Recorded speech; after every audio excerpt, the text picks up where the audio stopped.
Einen wunderschönen guten Morgen, liebe Liedfreundinnen und Freunde, liebe Liedlovers. Herzlich willkommen zur IHWA LiedLOUNGE am Sonntagvormittag. Ich freue mich sehr, dass Sie dabei sind, dass Sie wieder eingeschaltet haben, um gleich zwei ganz besondere und ganz besonders interessante junge Künstler hier in der LiedLOUNGE kennenzulernen und vor allem ein bisschen mehr über ein Programm zu erfahren, das die Wege der traditionellen Repertoirepfade deutlich verlässt, das uns ganz neue Welten des Liedrepertoires erschließt und dass die beiden, Fleur Barron und Kunal Lahiry, am kommenden Sonntag, den 15. Mai um 18 Uhr im Stuttgarter Hospitalhof zeigen werden. Ich hoffe sehr, dass Sie dann auch dabei sein werden und sollte es Ihnen nicht möglich sein, am 15. Mai in Stuttgart zu sein, sei schon so viel verraten, wir zeichnen dieses Programm auf und werden es dann später auch hier auf unserer Liedbühne zeigen. Da aber, wie gesagt, dieses Programm The Power and the Glory ein sehr besonderes Programm ist, das viele Komponisten auch vereint und zeigt, die uns hier im mitteleuropäischen Raum nicht unbedingt bekannt sind, freue ich mich sehr, dass Fleur Barron und Kunal Lahiry sich bereit erklärt haben, hier am heutigen Sonntagmorgen mit mir ein wenig über das Programm zu sprechen. Das ist umso erfreulicher, als Fleur nachher in wenigen Stunden auf der Opernbühne stehen wird, als Polina in Tschaikowskis Pik Dam. Von daher ein ganz herzlicher Dank an alle beide, dass sie sich bereit erklärt haben, uns hier ein wenig in ihre Programmwelt einzuführen und auch ein bisschen etwas über ihre eigenen europäischen und asiatischen Wurzeln zu erzählen, die ganz wichtig und entscheidend waren für das Programm, über das wir dann auch sprechen werden und das Sie, wie gesagt, am kommenden Sonntag im Hospitalhof in Stuttgart live erleben können. So, jetzt möchte ich ganz herzlich willkommen hier mit mir in der LiedLOUNGE die britisch-singapurische Mezzosopranistin Fleur Barron und den amerikanisch-indischen Pianisten Kunal Lahiry. A very warm welcome at this morning. Fleur and Kunal, it's so nice that you're here with me in our LiedLOUNGE and that you will talk with me about your program, The Power and the Glory. So good morning and I hope that you are doing fine. Morning. Thanks for having us. Good morning. Yeah. Thank you. We're so looking forward to coming. Yeah, we are looking very forward to welcome you in Stuttgart back. Both of you have been here before in the masterclass with Brigitte Fassbender, Fleur, and Kunal in our competition, and now you both will be here on stage for a wonderful lead recital, which we are talking about now. We agreed to talk in English. I hope this is okay for our audience, but I think, I can translate some very important parts. First of all, I already mentioned that your program, The Power and the Glory, is kind of inspired by your own history, by the fact that both of you have roots in the European room, or in the American room, so it's Britain and America, but also in the Asian world, in the Asian culture. So this program combines actually both worlds in one program. And the very important fact of this program is that it tries to pick up the problems actually resulting from living between two cultures actually as well. So maybe first of all, you want to tell us something about your personal background. Where are you from, and how it is to grow up with two cultures actually, and then how the idea came up to just put this into a lead program. Maybe Fleur, you want to begin? Sure. Good morning, everybody. Very nice to virtually feel you with us, and we look forward to welcoming you next weekend at our recital. I am, as Cornelia mentioned, I'm half English and half Singaporean. I grew up in Hong Kong, so I was living there until I was a teenager, and then we moved to New York, and I finished my high school there. I went to university and my master's, I trained my voice there as well. And now I live in London. So for me, I had quite an Asian type of upbringing, very Chinese upbringing, and was very much influenced by the Chinese side of my family, my grandparents who were often coming over from Singapore to stay with us in Hong Kong. And we were in Hong Kong during its transition from British colony to emancipated state. So it was a very interesting time to be there. And I think especially interesting retrospectively for me, because of course, often when we are living through something, I think it's hard to understand the impact of an experience in the moment. But certainly for me in the last few years, with what's been happening in the world and a lot of discussions kind of originating in the States that have now picked up here in Europe as well, but around topics of diversity and inclusivity and representation, and really asking for all of us, who are we and what are the stories that we want to tell, especially as artists, what are those stories?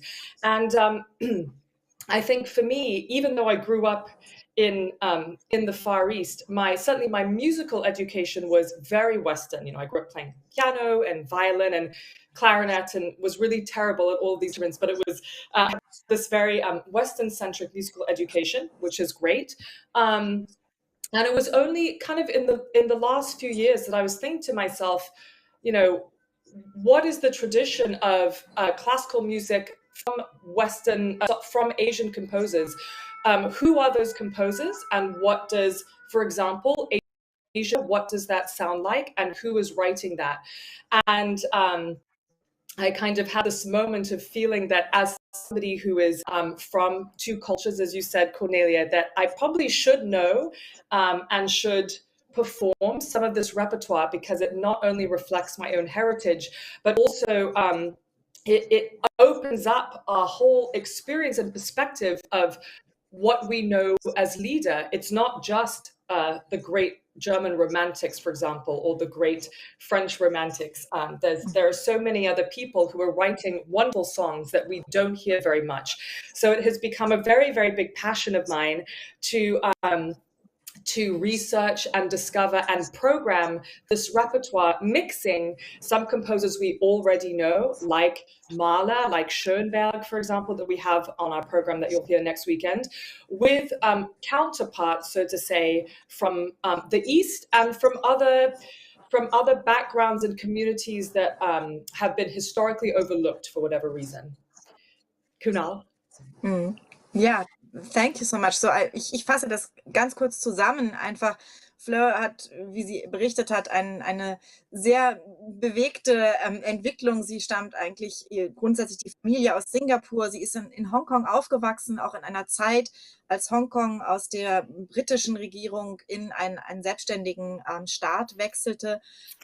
Dann in New York, wo sie ihre Ausbildung gemacht hat, und lebt jetzt in London, ist sozusagen ein echter Kosmopolit, wenn man so möchte, und hat grundsätzlich ihre musikalische Prägung erst einmal ist sehr europäisch gewesen letztendlich, mit Klavier, Geige, Klarinette und auch einem Repertoire, was natürlich erst einmal dem Repertoire entsprach, das wir hier in Mitteleuropa vor allen Dingen kennen, an den Komponisten, an den großen Komponisten Mitteleuropas, sagen wir mal so. Und ist aber in den letzten Jahren immer stärker darauf gekommen, dass eigentlich ja ihre andere Hälfte sozusagen, ihre asiatische Hälfte, natürlich auch eine große musikalische Tradition hat. Und sie hat sich dort auf die Suche begeben, was ist der asiatische Counterpart, wenn man so will, zu dem, was sie als europäisches Repertoire kennengelernt hat, und versucht das nun immer stärker in Programmen, in ihren Liederabendprogrammen zu verbinden. So, also der Versuch ist, kurz zusammenzufassen. And Kunal, for you, you're kind of similar history, similar roots in two parts and two cultures. And how was your way to kind of, or to find your roots in the Indian actually culture? Yeah, actually, similar, but kind of opposite in a sense, because like Fleur, like my father is Indian and my mother is from the United States, but I was raised in the United States and grew up with this kind of strange mix between listening to my dad playing Indian classical music, but also playing public radio all the time on the way to school where there was Mozart or Beethoven playing. And I think growing up in a North American culture at that time in particular, the kind of bilingual or bicultural raising of children was a little bit different than it is now, at least in my case, in which I wasn't so exposed actually to my dad's Indian background in the household. I mean, he's tried to speak a little bit of his native language, Bangla, to us, but we didn't really have any formal education. Like I know so many Chinese Americans have at like Chinese weekend schools and stuff like that. There was not really much community for us to connect with. But my dad is one of 8 brothers and sisters, and most of them live in India. So I went to India for the first time when I was 5 months old, I think. And then again from 10 years, and then every 4 years from there. And so it would be this interesting coming of age every time I would go to India to notice how I connected or how I didn't connect with the culture each time as I was growing older in those periods. And seeing my mom feel quite distant in a sense from the family, also culturally, but trying also her best. But just such a clash of cultures and way of being, and obviously language barriers, and me feeling quite other in that kind of in the mix in a sense, and not really knowing how to connect. And now that I'm getting older, I'm connecting slightly more, or wanting to at least. And it was also really interesting every time I went to India how I saw the youth Indian culture wanting to be American. So always listening to Michael Jackson or Britney Spears or Madonna when I was going over there and being like, okay, what do you guys listen to? And then realizing that it was that. So there was this always Americanization of the youth in India, as that's what was seen as cool in that time.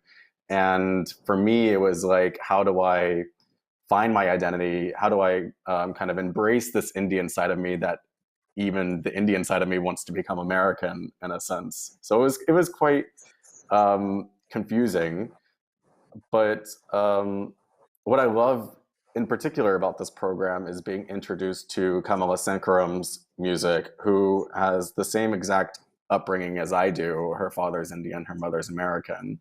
And seeing that direct influence in her music with like the raga influence, which is like, this musical form for improvisation in Indian classical music, and seeing that all notated in a Western classical style in a way that I can interpret, because I don't improvise and I don't play Indian classical music, even though I had a pair of tabla drums, on the floor next to my grand piano. But it's very much this clash, but it's such a liberating and interesting experience to be able to perform something that emulates Indian classical music to the point where my dad would recognize the ragas that Kamala is using, in which he was never really able to connect to the classical music otherwise that I was performing. So I think that's a really special aspect to this program.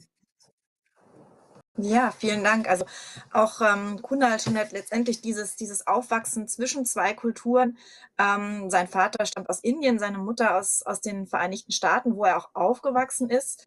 Also letztendlich ist er sehr stark letztendlich doch westlich geprägt im Aufwachsen, da sein Vater aber eine große Familie hat, die hauptsächlich in Indien lebt, ist er doch schon von kleinster Kindheit an immer wieder dorthin gereist, aber eigentlich doch auch als der Verwandte aus den Vereinigten Staaten von Amerika und nicht letztendlich, er stand tatsächlich ein bisschen so zwischen den Kulturen, stärker geprägt sicherlich durch die amerikanische Kultur, in der er aufgewachsen ist, aber natürlich einfach immer mit diesem Bewusstsein um den indischen Hintergrund des Vaters, der sicherlich auch die Musik seiner Heimat mit in die Familie gebracht hat, aber doch stärker geprägt letztendlich erst einmal auch wieder durch den westlichen Kulturenkreis und Musikraum. Und er hat auch gesagt, letztendlich, wenn er nach Indien kam und die Gleichaltrigen dort gefragt hat, was sie denn für Musik hören, war es tatsächlich hauptsächlich Musik aus den USA, weil tatsächlich die gleichaltrigen indischen Kids das alles cool fanden, was aus den USA kam. Und er wollte eigentlich eher herausfinden, was interessiert euch denn in eurer eigenen Musik und in eurer eigenen Kultur. Also letztendlich ist es aber etwas, was, glaube ich, so verbreitet ist mittlerweile, weil es natürlich diese Geschichten und diese Lebensläufe, die aus verschiedenen Kulturen geprägt sind, natürlich immer stärker oder immer öfter gibt. Und dieser Zwiespalt, in dem man sich befindet, wenn man aus letztendlich zwei Kulturen kommt und der Versuch, seine eigene Geschichte hier zu finden, das ist letztendlich das, was beide ja gerade beschrieben haben, ist etwas, was so viele Menschen prägt und beschäftigt und was so viele Menschen auch kennen. Deshalb finde ich es auch so toll, dass ja, zwei Künstler mit diesem Hintergrund und mit diesen vielleicht auch Schwierigkeiten manchmal, ihren eigenen Weg zu finden zwischen zwei Kulturen, hier in ein Programm packen, dass wir im Rahmen eines, sagen wir mal, klassischen Liederabend Programms mit präsentieren. Deshalb habe ich auch sofort, als ich von diesem Programm erfahren habe, gesagt, das wollen wir unbedingt in Stuttgart zeigen, weil es für mich ganz wichtige Aspekte der heutigen Zeit reflektiert. So, Kunal, you already started mentioning one of the songs you will perform next Sunday von Kamala Sankaram, and she actually is kind of you combining the two worlds. She was growing up in the United States as well, I think, and her mother is American and her father Indian. So she is a composer with a similar background as you have it. And so you will start the program with a song of her, The Far Shore. And this is the song kind of symbol of the whole program, actually. Yeah, combining the two worlds. But so maybe you want to pick out some more of the songs, or kind of first tell me about the idea, The Power and the Glory. It's a really strong title. And of course, there's something behind the title. So what is the one idea was to combine the two worlds in one program, and you have Gustav Mahler and Arnold Schönberg, Fleur already mentioned. But what was the first idea of this program, and why this title, actually? Who wants to? Yeah, I'll start. Yeah, I suppose for me, the musical impetus behind was about juxtapositions of cultures and repertoire, and the thematic framework for the program is around imperialism, colonialism, this very complex notion of empire that we perhaps might think is a historical notion, you know, like the peak of empire kind of from 150 years ago. But actually, it's an ongoing phenomenon that many of us in many parts of the world are living daily. And we wanted to explore a program that looks at some of these historical links through to the present day. So some of the composers are long dead, you know, the poets, composers are long dead from turn of the last century and before, but many of the composers are living composers, and that was really important to both of us. To think about and to incorporate the wonderful people writing today who are from different backgrounds, like we both are, who might have a perspective on this phenomenon of empire. And I also think it's important for me to say that in putting this program together, that it's not, our intention is, it's not about judgment, it's not about we are not trying for us to feel guilty or for the audience to feel guilty, it's completely about exploration of a topic that we all know about, we've all learned about it in history, and we all see what's happening in the news these days, and it's something that we are all talking about. So what is a musical program that we can all relate to? no matter where we're from. And of course, for Kunal and I, being from the cultures that we are from, we have, for example, pieces like Kamala Sankram. There's also pieces by Chinese composers reflecting heritage. And so we kind of built this program around juxtapositions of culture, because often I, for example, have seen in the past lead duos do a program that they call something, it's Orientalism or something like this, and they might have something from the the Goethe Lieder or some Schubert settings of Hafiz or things like this. But we very rarely get the perspective of the other community, so to say. So it's like, if we're having, something on Orientalism, well, what is the perspective? What is the voice being represented on stage of the East, of the Orient? And we so rarely see that, I think, because just for all of us in our education and when we go to the concert hall, what we hear, what we are exposed to, it is very much, it is just very Western centric. So even, for example, Mahler, I love Das Lied von der Erde. And as you probably know, Mahler, he originally, before he orchestrated it, the original version, it's a piano vocal version, these intimate songs. And he, as a Jewish man in the fin de siècle Vienna, was really resonating personally with Chinese poetry. And for me, that's already special. Yet what he was reading, of course, was not the original Chinese. He was reading German translations of Chinese poetry. And for me, when I went and did a little bit of research and I compared the original Chinese poem with the German translation, it was completely different, almost like a brand new poem. And the original Chinese poem, for example, for Von der Schönheit, is extremely short. It's maybe 6 lines. And of course, the Mahler song, it's kind of 8-9 minutes with many paragraphs. And so they're immediately an invitation to think about a juxtaposition. If I want to program Von der Schönheit, what would be the Chinese voice from within the cultural perspective, so that I can explore some kind of dynamic there between what Mahler was thinking and what was resonating with him with Chinese poetry, with, for example, Chen Yi, this wonderful Chinese composer. We have 2 of her songs, who is a Chinese voice setting also classical Chinese poetry from the same period that the poetry that from Das Lied von der Erde. So poets like Li Bai, for example, these Tang Dynasty type of poets. So that's one example of a juxtaposition. Another example is Kunal and I we both love Messiaen, this wonderful French composer Messiaen, and we were already ourselves working on some excerpts from Harawi, this iconic song. And interestingly, Harawi, which is partly in the French language and partly in the Quechua language, Peruvian Quechua language, we thought to ourselves, well, actually, are there songs? What are the classical songs for voice and piano by Peruvian composers? And are there also songs in Quechua? Because for sure, Harawi is very much part of this kind of this fascination with the Orient, and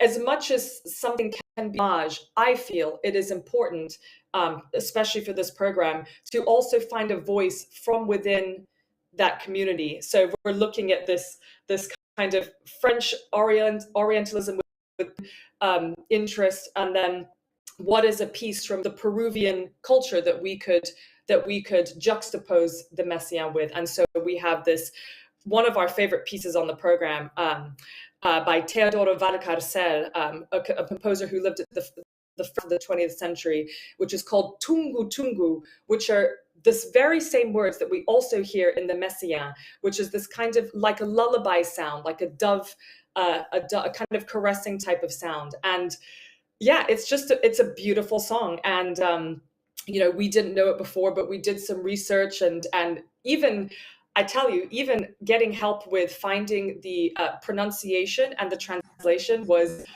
like a quest, because this particular type of Quechua, it's even not exactly Quechua, it's more like a language from the Amazonian rainforest type of thing. And it just was fascinating. I just loved that journey of trying to find somebody who helped me with the diction and with the translation, and making these personal connections on the way of people who love this music as well. And I got some emails, oh, you should also learn this song. Oh, do you know this repertoire?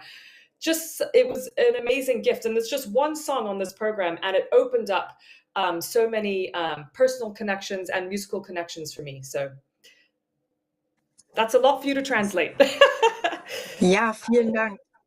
Yeah, yeah. I'll make it short actually, but I think it's wonderful what you explained, and I'm sure that the people listening to the talk will understand. But yeah, to make it short, oder eine kurze Zusammenfassung zu machen, die Grundidee dieses Programms The Power and the Glory war letztendlich, oder die Basis des Ganzen ist letztendlich Kolonialismus und Imperialismus in diesem Programm deutlich zu machen als Phänomene, die nicht unbedingt nur historisch sind, sondern die uns bis heute beschäftigen und letztendlich leider in der jetzigen Zeit noch mehr beschäftigen denn je. Und da hat ein bisschen leider auch die Realität dieses Programm überholt, dass auch Themen wie Entwurzelung und Vertreibung, Heimatlosigkeit tatsächlich leider in der heutigen Zeit und in unseren aktuellen Tagen aktueller sind denn je. Das zeigt aber auch immer wieder, wie doch, wie aktuell Musik auch aus dem 19., aus dem frühen 20. Jahrhundert ist und wie sehr uns diese Themen bis in die heutige Zeit angehen und beschäftigen. Das nur sozusagen als kleine Anmerkung. Aber die Grundidee in diesem Programm, The Power and the Glory, war eben nicht, ein orientalisches Programm aus westlicher Sicht zu zeigen, wie man, weiß ich nicht, Texte oder Vertonungen von Goethes westöstlichen Divan, zum Beispiel von Franz Schubert oder so, in Programme packt und es dann als orientalisches oder asiatisches Programm präsentiert, sondern dass man wirklich zum einen die westliche Sicht auf asiatische Kultur in der Musik zeigt, aber dann eben auch die Originale dagegen setzt. Wie zum Beispiel, da hat Fleur länger darüber berichtet, im Gustav Mahlers Lied von der Erde, das auf alte chinesische Gedichte basiert, aber natürlich in einer deutschen Übersetzung.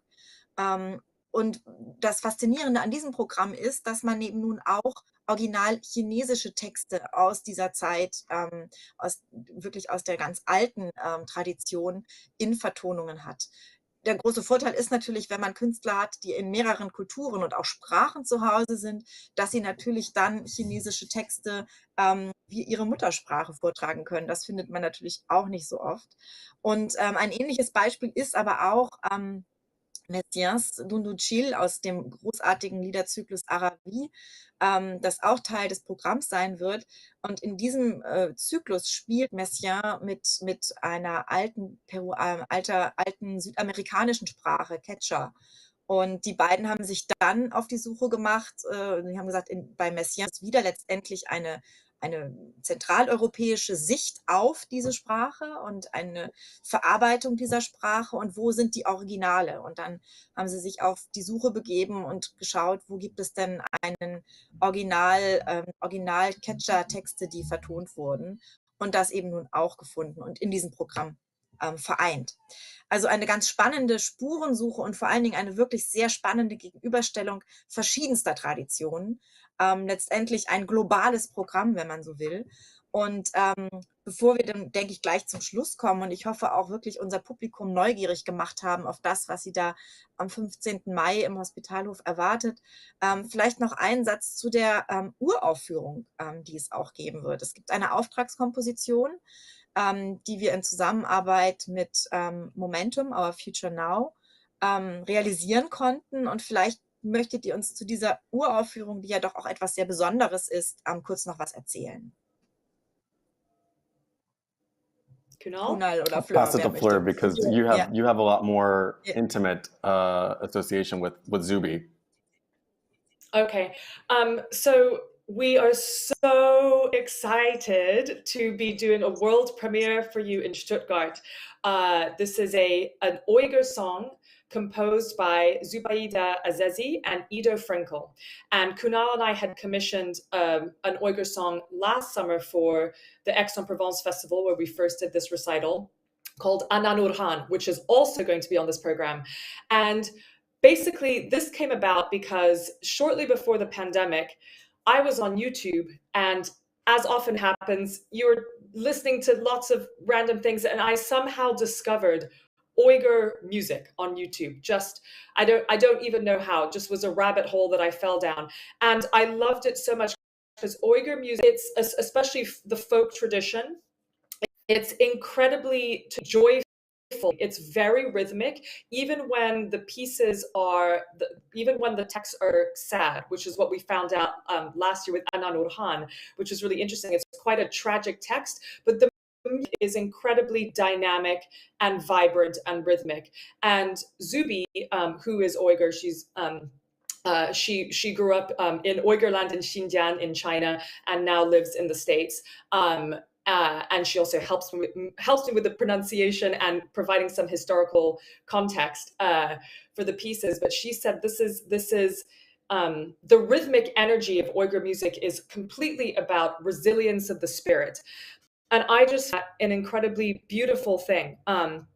You know, no matter what the text is, that there's always a message about spiritual resilience, and I think that's very important for all of us all the time, you know, to perhaps feel that. So we have this this wonderful song which is being co-commissioned by Kunal and I are both mentored by Barbara Hannigan, and she started I suppose sort of an organization called Momentum, supports young musicians, in this case, Ido Frenkel and Zubaida, the two composers, and with Cornelia and sponsorship from the Hugo-Wolf-Akademie, we are bringing this piece to life, and it is a joyful piece. You'll have to come to the concert to hear more about it, because we will talk a little bit during the concert. We will explain a little bit about some of these pieces. So I want to leave some surprises for you, but we're very much looking forward to performing it. So yeah, actually, we are absolutely thrilled to have this song for the first time to help it into the world, actually. And yeah, don't tell too much, because of course people should come to the concert to be part of this world premiere, which is really exciting.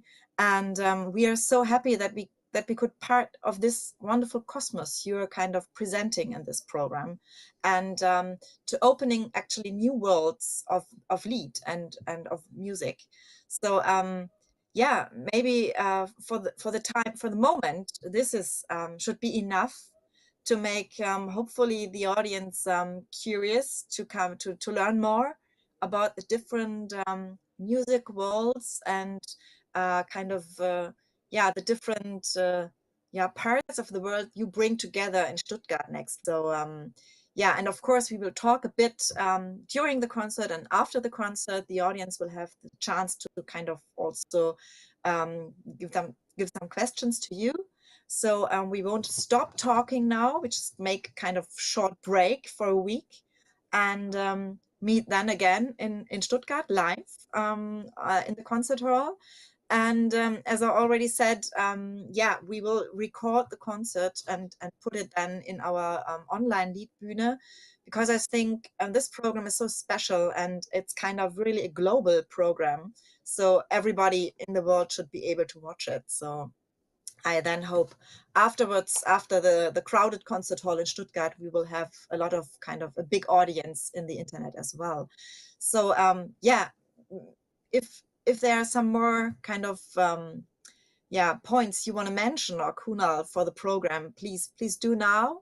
Otherwise, then we meet and learn more about this wonderful program next week. But so maybe if from your side, Kunal, is something what you kind of, yeah, want to tell the audience right now, please.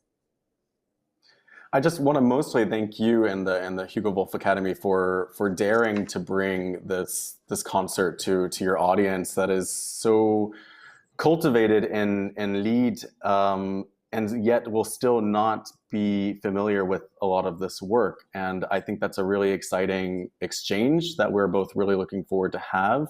And I also want to emphasize that as much as Fleur and I are committed to exploring and and these new works and bringing them to audiences that are not familiar with it.